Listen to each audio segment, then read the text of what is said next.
Medea! Hi, Kevin. How you doing? Medea. What's the deal with Medea?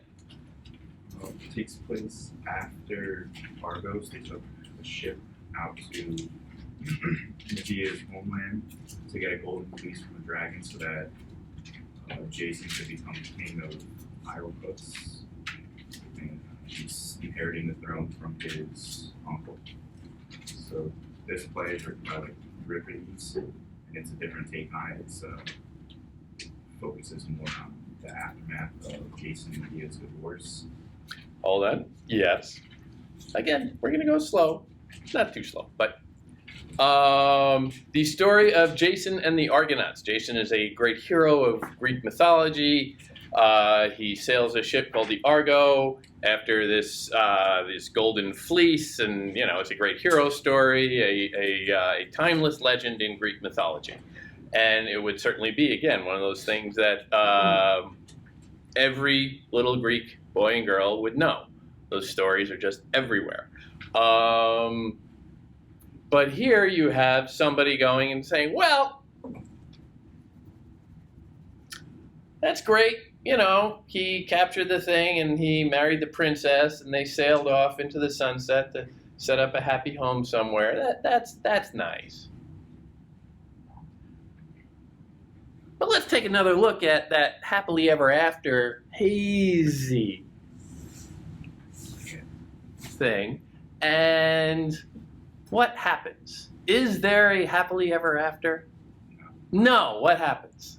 Well, the background already establishes Medea as a violent person. She kills her brother, and she tricks people, girls, into killing Jason's uncle, which is their father. And then by the end killing among families. Yeah. And by the end of the story, she kills Jason's new wife, that girl's dad, and her 2 kids that she had with Jason. Yeah.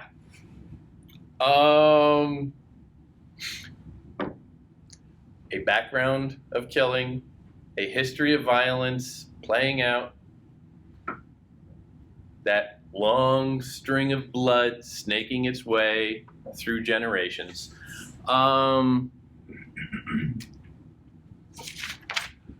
What is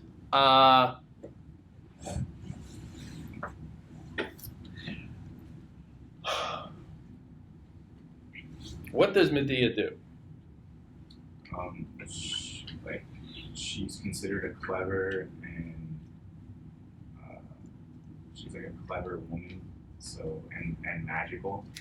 So in the background, she helps Jason by making the dragon go to sleep when he tries to steal the fleece from it. And then when they're being chased by the Colchians, she kills her brother and throws his body parts at them. Yeah. To throw them off. She essentially, in that aspect of the story, does the dirty work of this mission to let Jason go on, complete his mission, and get all the glory. Yeah, and I noticed she started doing that right after it said that she fell in love with Jason, and it never says that Jason fell in love with her. So she did all this stuff out of love for Jason. Yeah. And right in the beginning, Jason leaves her for the princess, and she immediately starts. Well, in the beginning, she's just really upset and crying, and talking about how she's a woman in a foreign land, and people think she's a barbarian, and she has to follow foreign laws that she doesn't understand. And she says she's better off to be dead. But then she sort of changes her mood after Jason visits. She just insults Jason a bunch, and then right after he leaves, she plots, and then the king visits and tells her, "You have to leave because no one trusts you, and I heard you're making threats, so no one feels safe." So as soon as the king leaves, she starts plotting on how she's going to kill him. Yeah. And spoiler alert, she kills them all. She kills the princess that her ex-husband is now engaged to. She kills the king, the princess's father. Essentially just to hurt him. Yeah, she doesn't actually kill Jason. Yeah. Whom else does she kill? She kills her 2 children because She kills her 2 children. At first, The because gets fuzzy after that. because it says she hates her children in the beginning, but then she starts crying about how she doesn't want her children to be killed by foreigners, like because the Corinthians are going to kill their children most likely because they deliver the fleece. They're the ones who brought the gifts to the princess. Mm-hmm. So she just kills them herself. She does it herself. Why? Just to make Jason mad and to make it seem like Jason caused her to do it instead no one else would do it. She wanted to be responsible for everything bad that ever happened. Yeah. This is a particularly popular story over the last few decades. I would say, not surprisingly, in this country, over the last 50 years, we've seen a bit of a rise in divorce rates. And productions of this tend to really key in on that theme of, the wife who's been abandoned. Yeah.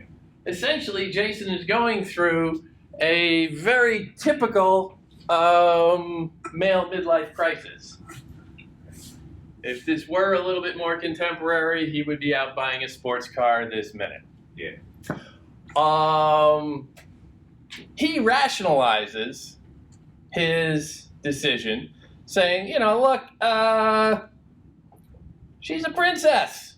And by marrying her, I am, in fact, doing a good thing for our family because our children will be raised in the palace and they'll be set up for life. So it's a good thing, really, that I'm leaving you to go marry the princess. It makes sense, right?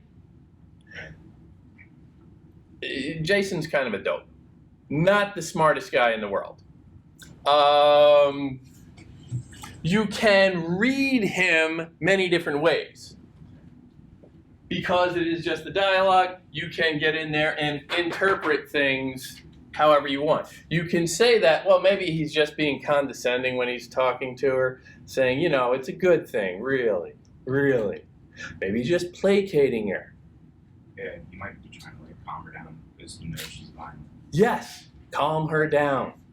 Women love, I gotta tell you, my experience, women love when you tell them, just calm down. You get in an argument, they just love it. It just ends the argument right there. Medea won't calm down. The hysterical woman is a very common trope. The troublesome woman is a very common theme throughout literature. Women and their hysterical energy need to be controlled. And again, think stagecraft. In ancient Greece, proper ladies stayed inside the house.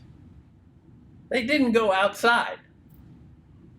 They took care of the house from within.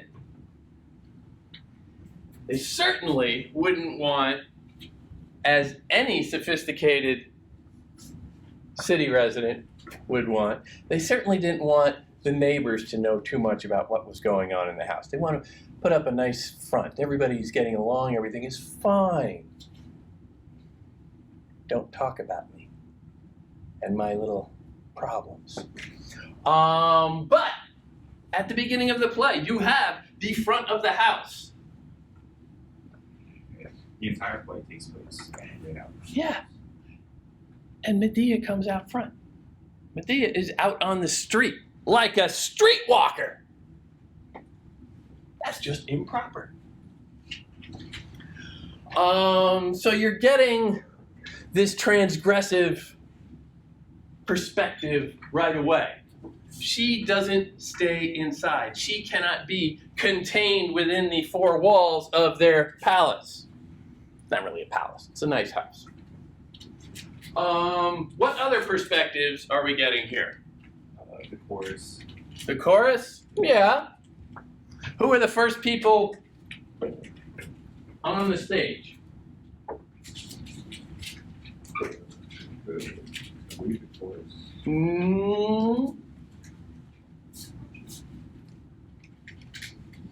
First people on the stage. Oh, the nurse. The nurse.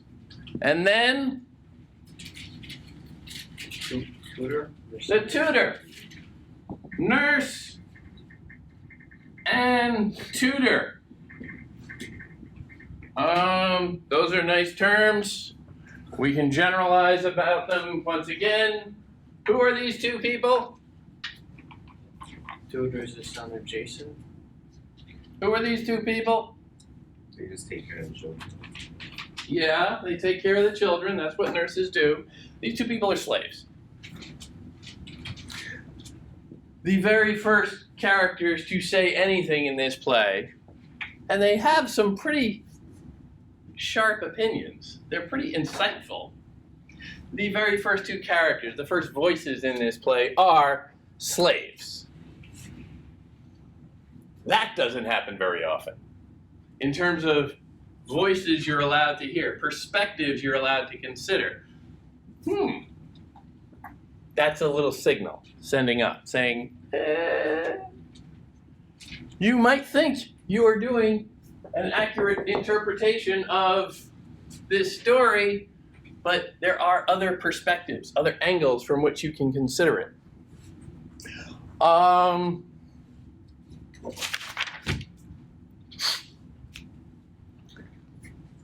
Medea's problem is what? What is her character flaw here? I thought she just took things away too far for love. Too far. Which, of course, to a Greek, is the worst thing you can do with their emphasis on moderation. Too far. It would have been much better if she had just, played along. Come on, Medea, you know the deal. Yeah, you're over 30 now. You're over the hill. Your wife or your husband, he's got it right. Nothing stopping him. This is the way things are. Just accept it and go on. She doesn't accept it and just go on. I think it's fair to say she rejects that whole social nicety of just playing along. Yeah, she has no friends. She has no friends. Because she burned so many bridges. She's burned a lot of bridges. She's burned, she killed her family, so going back home is not really an option for her. She is a foreigner. She is an exile. And this theme is played on throughout.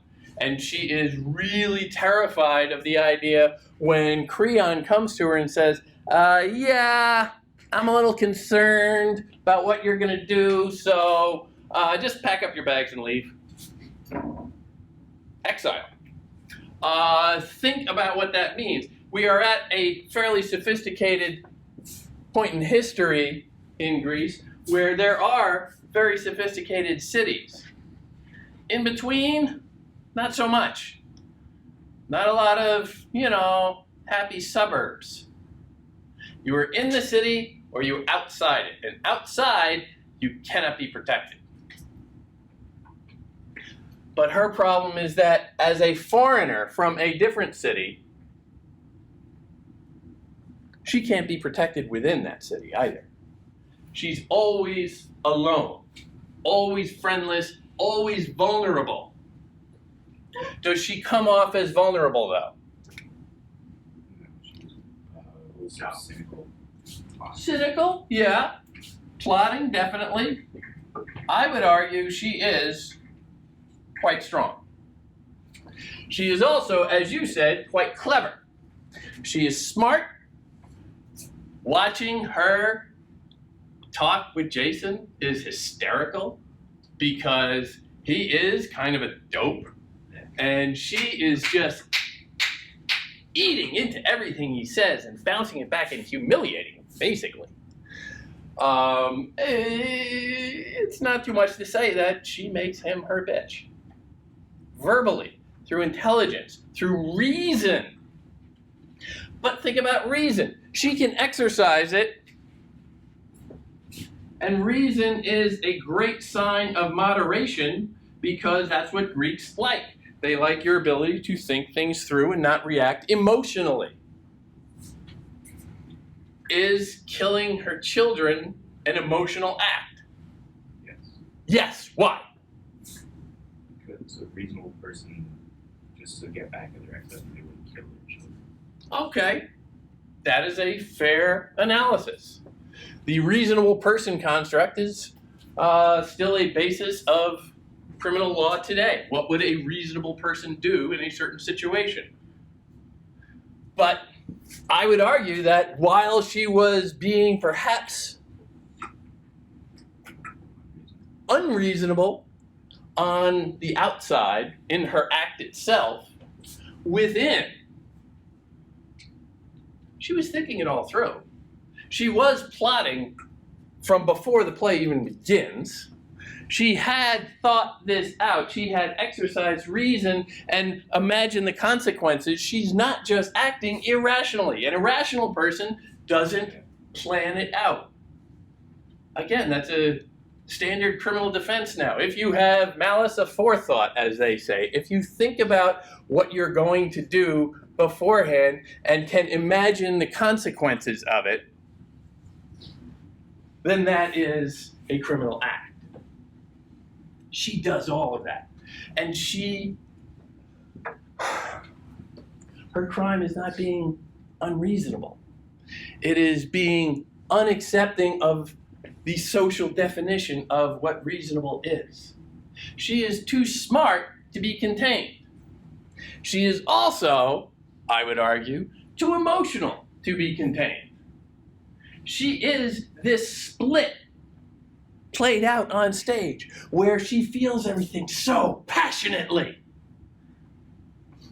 But she is also so damn smart. And these two impulses are pulling her one way and then the other, and she's trying to reconcile them. But it's all just a way of trying to get a little power, a little dignity, a little identity of her own.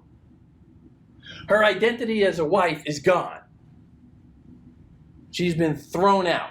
Her identity as the daughter of the old king and the family back home is gone because she sacrificed them to Jason. Now, all of that has been thrown away, and she is trying to figure out who she is. She's trying to exert some sort of power. What can I do that proves I'm a human being? She wants, the term that gets bandied around a lot is agency. She wants the power to do something. So she's not just a victim. Because it would be very easy for her to just leave quietly and have all the neighbors say, well, yes, that's too bad. Poor Medea. Poor Medea. But hey, that new wife is really nice. I like her. Let's have her over for brunch. She doesn't want to be that.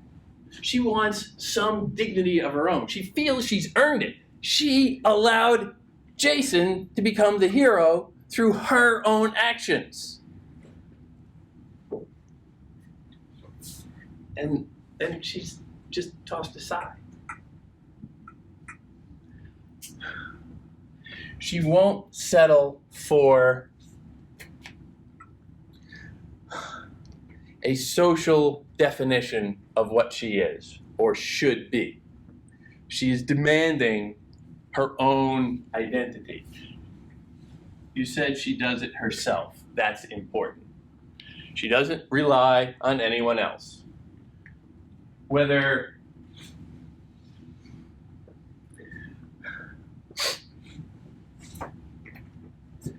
at the end, we'll just jump ahead. At the end, we have a kind of deus ex machina, where she herself is positioned in this flying chariot. And she is flying off to, I forget where. Athens. Yeah, she's going to go and live in another city. She's been able to procure herself basically through outsmarting the king there, because she is so smart. She has been able to procure herself some place that she can go. But again, she is in a position of deus ex machina, God in the machine. What does that say? That on stage you suddenly see a woman, a child killer, in a position where you're only used to seeing, gods. What does that do? What's your reaction? It shows that she was in control the entire time. She was in control the entire time. She refused to accept the human social definition of what a mother should be. She demanded recognition. She made herself a god of sorts. She is literally, at this point, above human ethics. Because Jason is down there saying, you killed my kid. My kid's plural. He keeps stressing that he wants to just get the bodies back so he can give them a funeral. And a funeral, as we have seen again and again and again in the ancient world, is a sign of the society, of the social mores, the social ethics, the construct around civilization that we all agree to. She is literally outside that now. She is above it right now. She refuses to just kowtow to the rules of society. She is demanding her own rules. Now, you can make an argument that Medea is just a crazy witch. There are themes in there that link her to witchcraft. The association with drugs was very powerfully associative with being a witch, which already takes her outside the human realm. Being a foreigner takes her outside the associative nature of humanity as Athenians would define it in theater. But she is also a hero. She is also someone you want to identify with, somebody who is an example, somebody who is, in their own way, symbolic and needing interpretation to be so, but also admirable. If you can leave behind the socially determined morals of killing your kids, and let's face it, I gotta tell you, as a parent, sometimes you want to, she has the courage to go ahead and do it, to rise above those morals. Seen from that perspective, it is a very, very modern play. You can argue it both ways, though. Greeks, they love the moderation. Never give yourself over to one interpretation. You can have her be the psycho witch who just destroys everything and is a pariah and needs to be taken off stage. Or she is the admirable hero who demands the respect that the male heroes get. You can go either way. Different productions will do it either way. But the best productions tend to leave it a little bit ambiguous, tend to leave it up to you to empower yourself as an audience member, as a reader, to make that determination on your own, to struggle with this question, because it's all too easy to just accept the easy thing of saying, well, she's crazy, she did some stuff, she killed her kids, lock her up, that's it. But the more nuanced interpretation, the more complex one, will stay with you and can make you reconsider the perspectives of the underdog, like the slaves who begin the play, alternate perspectives on a society that is now very sophisticated, but maybe needs some tinkering on the outside. Maybe isn't so great for everyone. Maybe is retaining some baked in inequalities and cruelties that are rotting the institutions from the inside. And if you don't pay attention to that, if you just ignore it, if you don't grant it a little respect, then everything will end in disaster.